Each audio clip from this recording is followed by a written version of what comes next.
नमस्कार। पूनम की आवाज चैनल में आपका स्वागत है। दोस्तों, आज हम आपको सुनाएंगे एक बकरी कैसे सुंदर औरत बन गई। अगर आप हमारे चैनल पर नए हैं तो प्लीज हमारे चैनल को लाइक करें, सब्सक्राइब करें और शेयर करें। एक गांव था, उसमें एक किसान अपने परिवार के साथ रहता था। किसान के परिवार में उसकी पत्नी और उसके 2 पुत्र थे। दोनों पुत्र पढ़ लिख कर बड़े हो गए थे और किसान अब बूढ़ा था। अब खेती बाड़ी का काम संभालने में उसे बड़ी दिक्कत होती थी। इस पर दोनों भाइयों ने किसान के पास जाकर कहा, पिताजी, अब आप बूढ़े हो गए हैं और अब हम दोनों भाई जवान हैं, तो हम आपका हाथ बटाना चाहते हैं। इस पर किसान ने कहा, बेटा, वो तो तुम्हारी बात बहुत अच्छी है और मुझे ये सुनकर बहुत खुश भी हुआ हूँ कि मेरे बच्चे मेरे बारे में सोचने लगे हैं, क्योंकि बेटा हम किसान हैं और फसल उगाते हैं, लेकिन फसल में हमें कभी कभी फायदे की जगह नुकसान होता है। कभी कभी जो बारिश नहीं होती है, कभी ओलावृष्टि हो जाती है, जिसके कारण हमारी फसल को नुकसान होता है। इसलिए मैं चाहता हूँ कि जो जमीन मेरे पास है उस पर तो मैं जैसे तैसे फसल बोई ही रहा हूँ, फिर खेती कर ही रहा हूँ। मैं चाहता हूँ कि तुम दोनों नगर में जाओ और दूसरे नगर में कोई व्यापार करो, कुछ कमा कर लाओ। दोनों भाइयों को अपने पिता की बात जच गई। दोनों भाई कहने लगे, ठीक है पिताजी, हम दूसरे नगर में जाएंगे और कुछ कमा कर लाएंगे। दोनों भाई अपनी माँ से आज्ञा लेने के लिए चल पड़े। जब वो अपनी माँ के पास पहुँचे तो माँ खाना बना रही थी। माँ ने दोनों बेटों को बड़े प्यार से खाना परोसा और वे कहने लगे, क्योंकि बड़े बेटे की शादी भी हो चुकी थी, तो बड़ा बेटा भी अपनी पत्नी से भी मिलकर कहने लगा कि देखो, हमारे पिताजी ने बड़े दुख दर्द से हमें पाला पोसा है। अब हमारा फर्ज बनता है कि वे आराम करें और हम कमाकर उन्हें खिलाएं। उसकी पत्नी ने कहा, जो आप करोगे वही अच्छा ही है। मुझे तो बड़ी खुशी है कि आप कमाने के लिए जा रहे हो। यहाँ पर सासू माँ हैं, पिताजी हैं। मैं उनकी सेवा करूँगी और अपने घर में जैसा भी है उनके साथ खुशी खुशी रहूंगी। माँ जो खाना बना रही थी, माँ ने दोनों भाइयों के लिए खाना परोसा और बड़े प्यार से उन्हें खाना खिलाने लगी। दोनों भाइयों ने अपनी माँ को परदेश जाने की बात कही, तो माँ ने कहा, बेटा, पूरब जाना, पश्चिम जाना, उत्तर जाना, लेकिन दक्षिण दिशा में मत जाना। दोनों भाई कहने लगे, ठीक है माँ, और वहाँ से अपने घोड़े लेकर चल दिए, क्योंकि पहले जमाने में घोड़ों से ही सफर तय किया जाता था। अब दोनों भाई चलते चलते गांव से काफी दूर निकल गए। रास्ते में बहुत बड़ा जंगल था। चलते चलते दोनों भाई थक गए।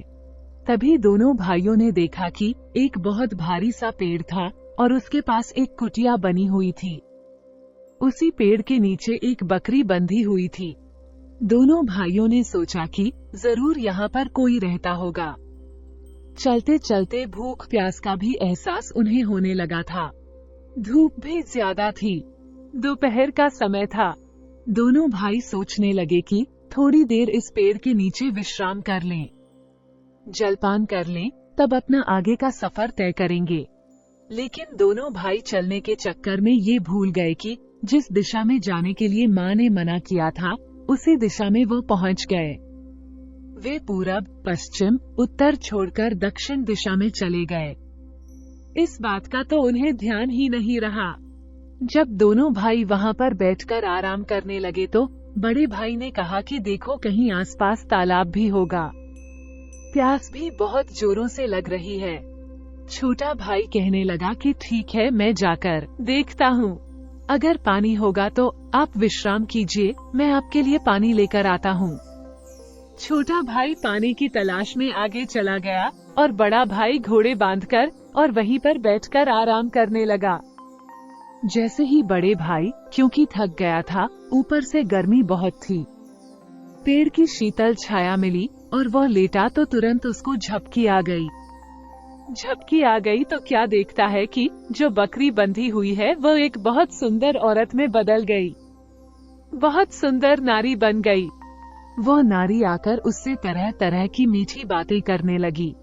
वो व्यक्ति जो बड़ा भाई था वो उसके साथ प्यार मोहब्बत की बातें करने लगी और उससे कहने लगी कि तुम मुझसे शादी कर लो। इस पर बड़े भाई ने कहा कि देखो, मैं शादीशुदा हूँ और अपनी पत्नी को घर पर छोड़कर आया हूँ और कमाने के लिए परदेश अपने छोटे भाई के साथ जा रहा हूँ, इसलिए ये सोचना तो अनुचित है। तभी उस औरत को इतना गुस्सा आया क्योंकि वह दरअसल एक राक्षसनी थी और बड़े भाई और छोटे भाई दोनों पर मोहित थी। लेकिन तभी उसे इतना गुस्सा आया जब उसका प्रस्ताव अस्वीकार कर दिया तो उसने तुरंत बड़े भाई को निगल लिया और उसके घोड़े को भी निगल गई और फिर बकरी बन उसी पेड़ के नीचे बंध गई। अब छोटा भाई जब पानी तलाश कर लाया तो देखने लगा कि मेरा बड़ा भाई कहाँ चला गया। वो चारों तरफ निगाह उठाकर देखता है लेकिन बड़ा भाई उसे नजर नहीं आ रहा, तो बेचारा इधर उधर भाग भाग कर देखता है कि कहीं भाई पानी की तलाश में तो कहीं नहीं चला गया। उसके मन में तरह तरह के विचार आते हैं कि कहीं मेरा भाई मुझे छोड़कर तो नहीं चला गया। ऐसे सोचते सोचते वो सोचता है कि बचपन से अब तक दोनों भाई हम साथ रहे हैं, छोड़कर जाने का तो सवाल ही नहीं। अगर भगवान भी आकर कहें कि मेरा भाई मुझे धोखा देकर चला गया है तो मैं नहीं मान सकता।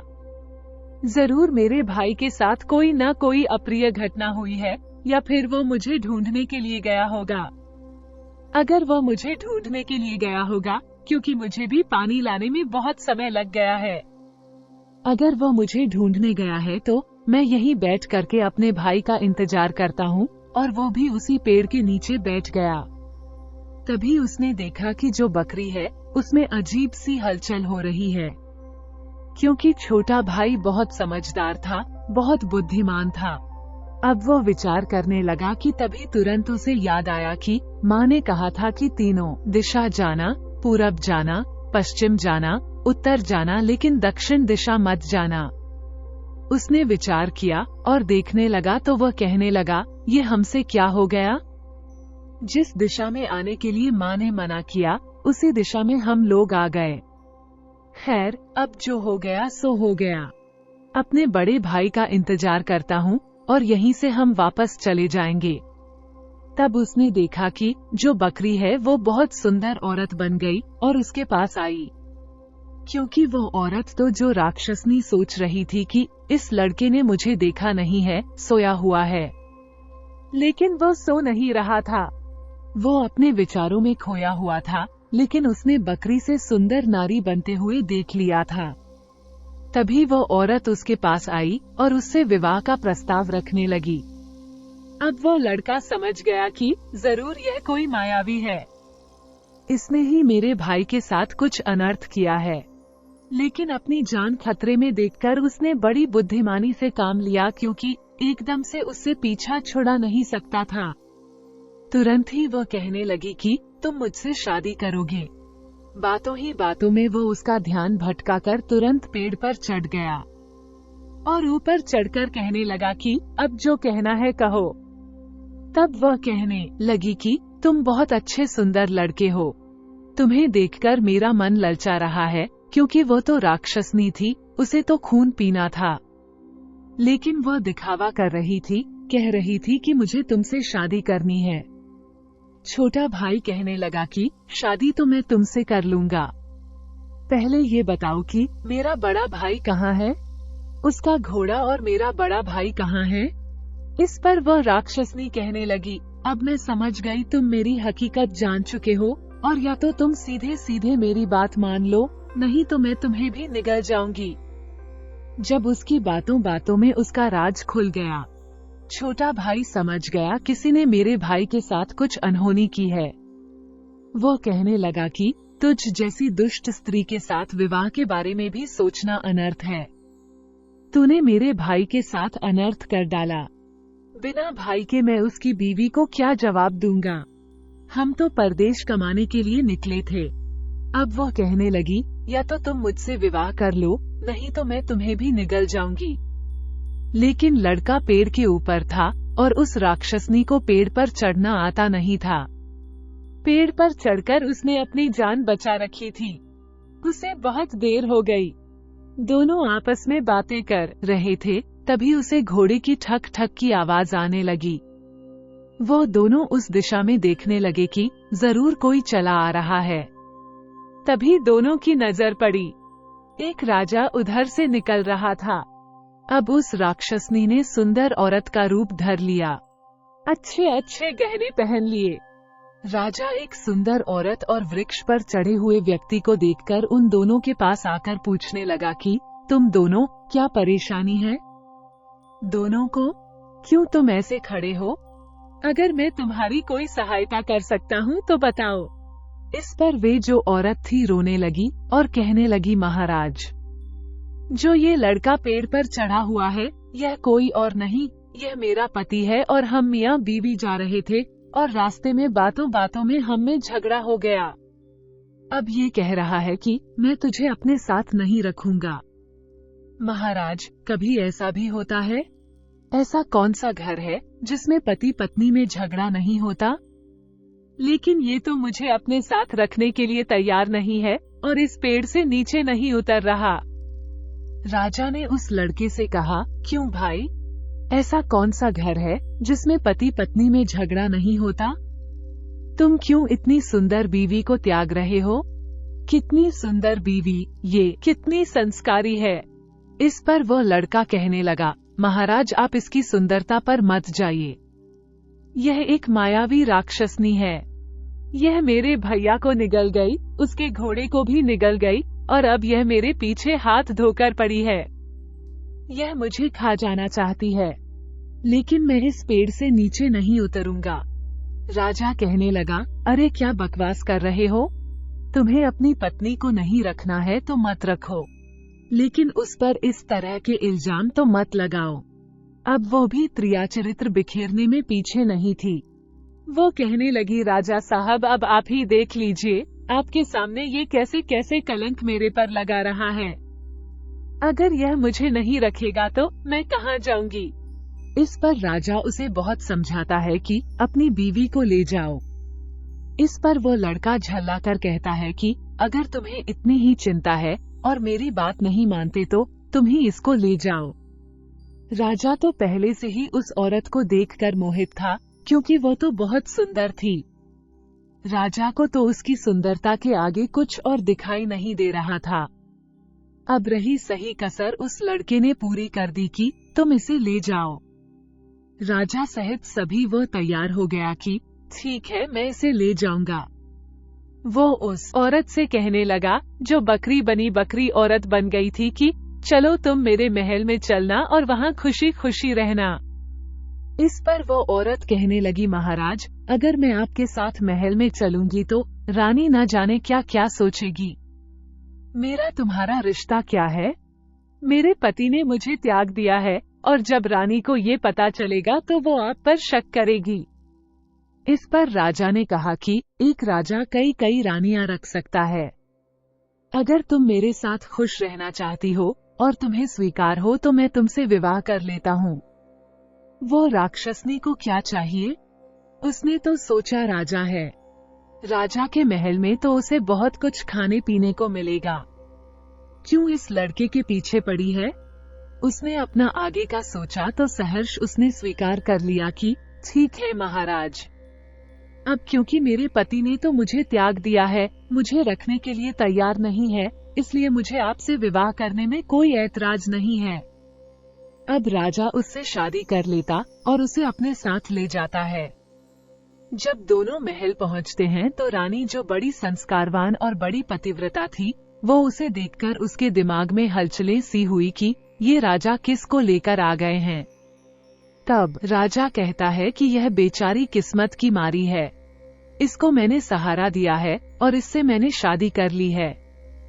राजा की बात सुनकर रानी को थोड़ा अच्छा नहीं लगा, क्योंकि किसी भी पत्नी उसको अपने पति की दूसरी शादी सुनकर अच्छा नहीं लगता, लेकिन फिर भी उसने अन्य ढंग से उसका गृह प्रवेश करवाया और सारी रस्में निभाई। अब राजा तो उस पर इतना लट्टू था कि उसे तो बड़ी रानी उसके आगे फीकी दिखाई दे रही थी।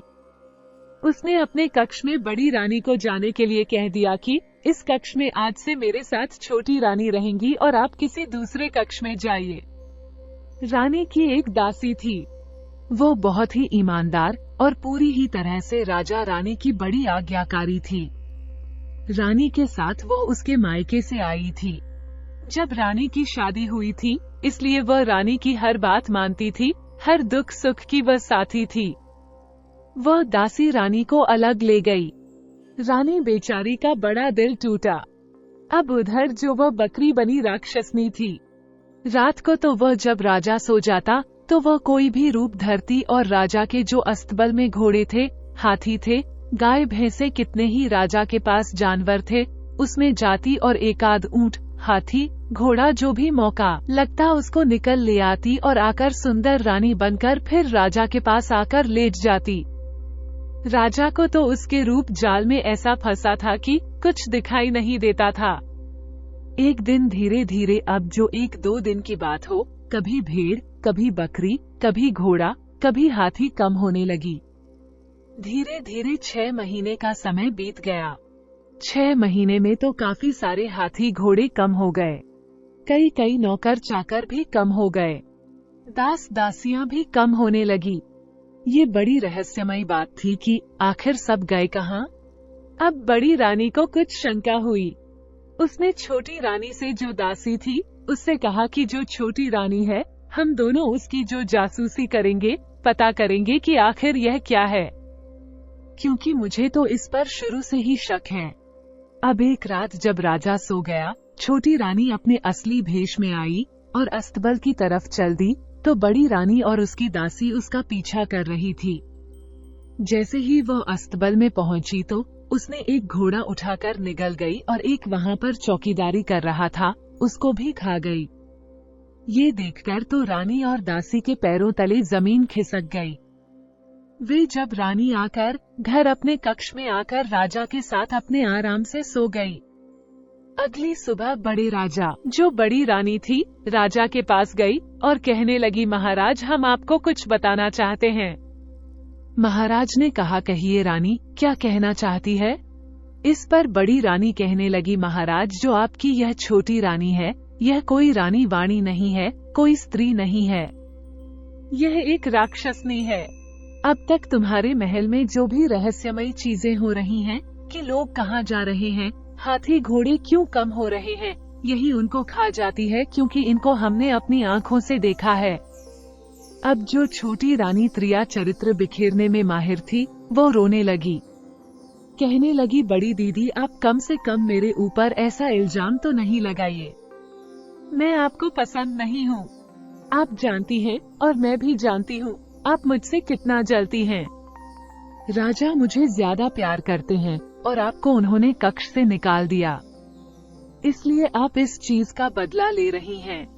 भला मैं आपको राक्षसनी दिखाई दे रही हूँ, मैं कैसे इनको खा सकती हूँ। राजा ने जब देखा कि छोटी रानी रो रही है, तो वो तो बड़ी रानी पर बड़ा गुस्सा हुए। कहने लगे, कम से कम ऐसी उटपटांग बातें तो मत करो। चलो ठीक है, सौतन से जलती है, थोड़ी होती भी है, लेकिन इस तरीके के अटपटे जो इल्जाम नहीं लगाना चाहिए। बड़ी रानी समझ गई कि राजा उसके मोहपाश में बंधा हुआ है, वो उनकी कोई बात नहीं सुनेगा। तब बड़ी रानी कहने लगी कि मेरी दासी से पूछ लीजिए, उसने भी इसको देखा है, राक्षसनी बनते हुए। लेकिन वह रानी कहने लगी, महाराज, दासी भी तो इन्हीं की है, वो तो इन्हीं के गुण गाएगी। अब राजा ने कहा कि मुझे किसी से कुछ नहीं पूछना, मुझे छोटी रानी पर पूर्ण विश्वास है।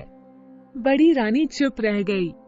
अब जब 1-2 दिन बीत गए, महल में कोई ऐसी कोई चीज नहीं हुई, क्योंकि अब जो छोटी रानी थी वो सतर्क हो चुकी थी। 1-2 दिन उसने किसी दास दासी से ही काम चलाया, वो अस्तबल की तरफ नहीं गई।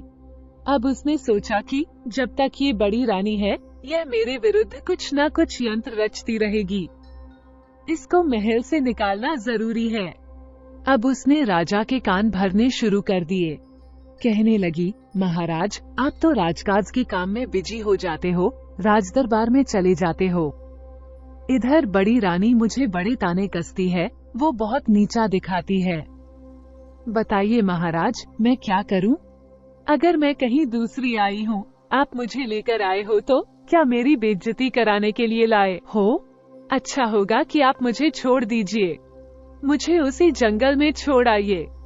मैं अपने पर कहीं न कहीं अपना गुजर बसर कर लूंगी। पहले पति ने मुझे छोड़ दिया, अब आप भी मुझे छोड़ दीजिए। राजा को उसकी बातों पर पूरा विश्वास था। वह कहने लगे, छोटी रानी तुम क्यों जाओगी? जाएगी तो बड़ी रानी, और यही तो वह चाहती थी। राजा के कान भर भर कर राजा ने बड़ी रानी को तुरंत पेश होने के लिए कहा। बड़ी रानी तुरंत राजा के पास आई और राजा ने कहा कि इसी वक्त तुम और तुम्हारी दासी यह मेल छोड़कर कहीं भी जाओ। बड़ी रानी को बड़ा झटका लगा, क्योंकि रानी को अभी अभी पता चला था कि वो गर्भ से है, और यह खुशखबरी वो राजा को सुनाने ही वाली थी कि इससे पहले ही राजा ने यह निर्णय ले लिया। वो कुछ बता भी नहीं पाई। बेचारी रोती सुबकती महल से चल दी। दासी भी चल दी। रानी ने कहा कि दासी मेरी किस्मत में तो जो दुख लिखे हैं मैं तो उन्हें भोगी, लेकिन तुम अपने घर जाओ। तुम क्यों मेरे साथ अपना समय नष्ट करती हो, अपनी जिंदगी खराब करती हूँ। इस पर दासी ने कहा, महारानी माफ करें, बचपन से आज तक आपकी सेवा में लगी रही हूँ। आपके प्रति जो मैंने अपने कर्तव्य निभाए हैं, मुझे उनसे विमुख मत कीजिए। मैंने अपना सारा जीवन तुम्हारी सेवा में अर्पण कर दिया, इसलिए जहाँ आप जाएंगी वहाँ पर मैं चलूंगी। रानी के बहुत मना करने पर भी दासी ने उसको नहीं छोड़ा। वो रानी के साथ ही रही। दोनों जंगल में चली गई। वहाँ पर लकड़ियाँ काटकर एक अच्छा सा चबूतरा देखकर, जहाँ पर एक तालाब था, वहाँ पर एक कुटिया बनाकर दोनों रहने लगी। कुटिया बनाकर रहने लगी और जो कंदमूल होते वन में उन्हें खाती और अपना गुजारा करती। धीरे धीरे 9 महीने बीतने वाले थे। रानी ने एक सुंदर से पुत्र को जन्म दिया। समय पूरा हो गया। पुत्र रत्न पाकर रानी बहुत खुश थी। पास में ही एक ऋषि का आश्रम था। ऋषि जी ने बच्चे को बहुत ही शुभ बताया कि रानी अब तुम्हारे दुख के दिन कटने वाले हैं। तुम्हारा पुत्र बहुत ही बुद्धिमान होगा। फिर दोनों रानी और दासी अपने पुत्र के साथ समय बिताने लगी। उधर महल में राजा को जो महल में वही चलता रहा। राजा के बहुत कम हाथी घोड़े रह गए, बहुत कम दरबारी रह गए, सैनिक रह गए, दास दासियां भी नामात्र रह गई राजा के। लेकिन राजा की तो बुद्धि भ्रष्ट थी। उसे तो छोटी रानी के अलावा कुछ नहीं दिखाई दे रहा था। उधर 10-12 साल गुजर गए। बच्चा थोड़ा बड़ा हुआ, क्योंकि उसमें अच्छे संस्कार थे। ऋषियों के आश्रम पास में थे और उन्हीं से वो विद्या ग्रहण करता था। धीरे धीरे और समय बीता। लड़का 15 साल का हो गया। लड़का कहने लगा, माँ मैं कोई काम करना चाहता हूँ जिससे कि मैं तुम्हारा गुजारा कर सकूं। तुम्हें किसी चीज का कष्ट न हो मानेगा। ठीक है बेटा, जाओ, जो भी काम तुम्हें अच्छा लगे वो कर लो। वो लड़का चल दिया और उसी राजा के महल में पहुंच गया जहां राजा था। राजा ने उसे अपने महल में नौकरी पर रख लिया। उसे जो खाना बनाने वाला रसोइया था उसके साथ उसको रख दिया, क्योंकि वह भी उसके साथ काम करे। रसोइया पहले से ही उस लड़के को जानता था, इसलिए वो खाने बनाने की जिम्मेदारी उस पर आ गई। अब धीरे धीरे जो लड़का काम संभालने लगा, राजा को उसका काम बड़ा पसंद आने लगा। राजा जब भी लड़के को देखता तो उसे एक अपनापन सा महसूस होता। लड़के को देखकर राजा थोड़ा रोमांचित सा होता, लेकिन वो कह नहीं पाता था। वो राजा उसे किसी न किसी बहाने कोई न कोई इनाम देता रहता, जिसे देखकर छोटी रानी जल भुन जाती। अब उसकी नजर उस लड़के पर ही थी कि मौका देखकर वह ऐसे ही निगल जाएगी, क्योंकि यही लड़का राजा और उसके बीच में दीवार बन रहा है। अब ये ऋषि मुनि जो थे, जिनके पास शिक्षा ग्रहण करती थी, माँ भी उसकी पतिव्रता थी, तो ऋषियों ने अपनी दिव्य दृष्टि से देख लिया कि जो रानी है दुष्ट रानी, वो लड़के पर अपनी नजर गड़ाए हुए हैं। तभी ऋषियों ने अपनी एक बूटी ली, चमत्कारी बूटी ली, और उसको मंत्रों से अभिमंत्रित करके उस लड़के को दिया और कहा कि आज हम तुम्हें कुछ सच्चाई बताने वाले हैं। लड़के ने कहा, कैसी सच्चाई? ऋषि मुनि जो थे, उन्होंने ऋषि जी ने कहा कि पुत्र, जिस राजा के यहाँ तुम काम करते हो वही राजा तुम्हारा पिता है और तुम उस राज्य के राजकुमार हो।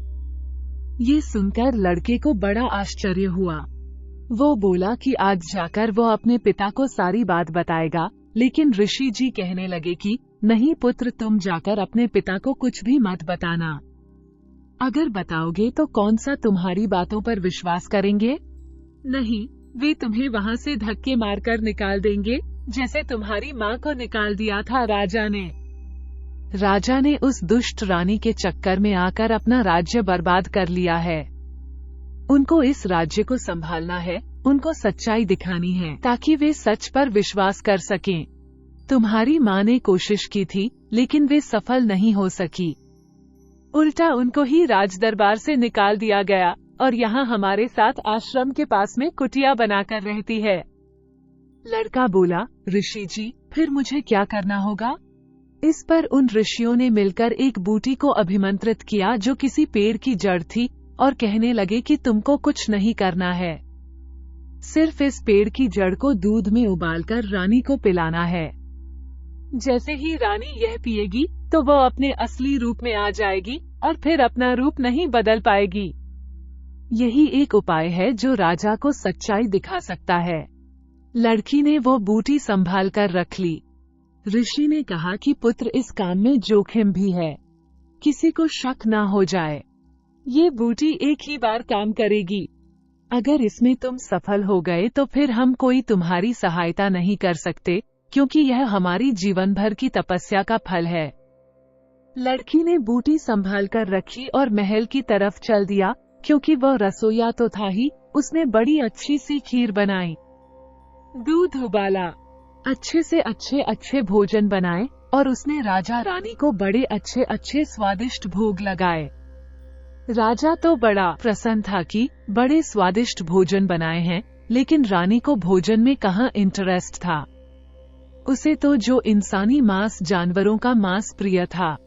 रानी तो बस ऐसे ही खा रही थी, मन रखने के लिए राजा कहने लगा, देखो कितना सुंदर खाना बनाया, कितना टेस्टी है। लेकिन रानी तो हाँ में हाँ मिलाती रही कि कहीं राजा को शक ना हो जाए। अब जब उसके बाद खाना हो गया, शाम के समय सब सोने लगे तो राजा रानी अपने कक्ष में बैठी बातें कर रही थी। लड़का दूध उबाल कर ले गया। बड़ी सावधानी से उसने एक गिलास राजा को दिया और एक राक्षसनी रानी को दिया। रानी कहने लगी, उसे दूध नहीं पीना है। राजा ने बहुत आग्रह किया कि दूध पी लो, क्योंकि दूध बहुत पौष्टिक होता है, तुम्हें अच्छे से नींद आएगी। और देखो, मैंने पीकर देखा, लड़के ने बहुत अच्छा दूध बनाया है, बिल्कुल बहुत अच्छी खोवे की खुशबू आ रही है। लेकिन रानी को दूध कहाँ अच्छा लगता था, लेकिन राजा का मन रखने के लिए उसने वो दूध पी लिया। दूध पीते ही रानी का एकदम सुंदर चेहरा भयानक चेहरा बन गया। ये देखकर राजा डर गया। राजा तुरंत वहाँ से खड़ा हो गया और अपनी तलवार निकाल ली। वह रानी कह रही थी जो राक्षसनी बन गई, आज तो मैं राजा तुझे और इस लड़के को निगल जाऊंगी। कई दिनों से भूखी हूँ, सही से खाना नहीं खाया है। अब राजा को समझते देर नहीं लगी कि उसके साथ आज तक क्या हो रहा था। उसने तुरंत तलवार निकाली और उस रानी की गर्दन पर मार दी, जिससे उस राक्षसनी के धड़ अलग और गर्दन अलग हो गई। वो वहीं गिरकर तड़पने लगी। अब राजा की समझ में सब आ गया कि वो कितना उसके प्यार में अंधा हो रहा था, उसके रूप जाल में फंसा हुआ था। तब उस लड़के ने हाथ जोड़कर कहा, महाराज, आपको मुझे कुछ और भी बताना है। महाराज कहने लगे कि हाँ बताओ।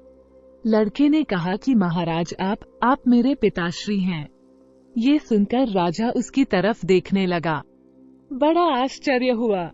राजा को कहने लगा, ऐसे कैसे हो सकता है, तुम्हारा पिता कैसे हो सकता हूँ, मेरे तो कोई औलाद ही नहीं है।